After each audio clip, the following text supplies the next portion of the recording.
My son was diagnosed with autism. I didn't know anything, and no one was going to help me learn anything. I realized that anything that Paul was going to get, it was going to be a war to have it for him. I had to put myself around people who did not want to give me a place at the table to advocate for Paul.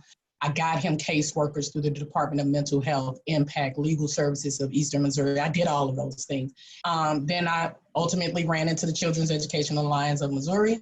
That just took my advocacy to a whole nother level of understanding. Then I started taking my fight to Jefferson City.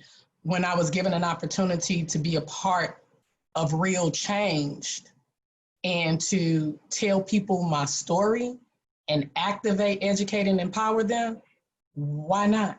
2019, everything shifted.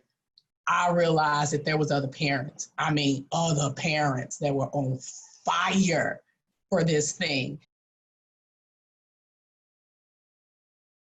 What happened with me and my mom in 11th grade is what started my own personal decision to become an advocate for myself. My mother was in a meeting. She was bombarded by 6 teachers, and they told her that I would never go to higher learning. When I became a mother at 19 years old, and I had my son Malachi, it also took me back to when it was time to put my son in school, that I would need to be there. So when Malachi was getting ready to turn 5, they were opening up a school in our area in North St. Louis called City Academy.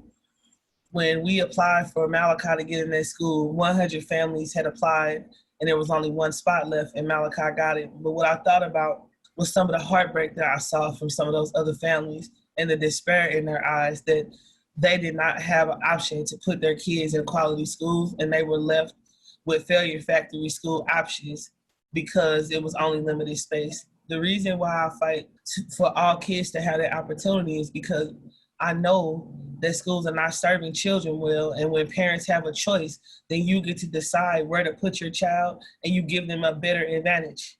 You cannot change the face of education until parents, constituents, that's you, that's me, that's them, understand that we hold the purse strings, we make the decisions.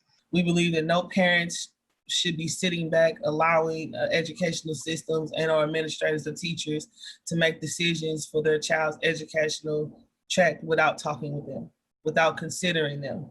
And at this point, we can now dispel the myth that Black and brown families and poor people don't care about their children.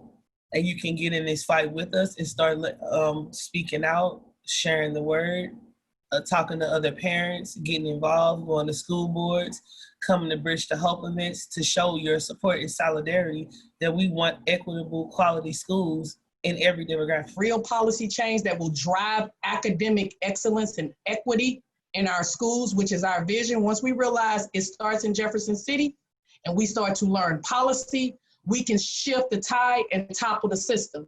We are for parents. So when they get involved, they are activating themselves to say, I want change. I want change in public schools. I want change in private schools. I want change in virtual schools. I want change in charter schools. And then once we are together, united and educated, we can demand that change, not just from Democrats, not just from Republicans, not just from one specific school, but the system as a whole.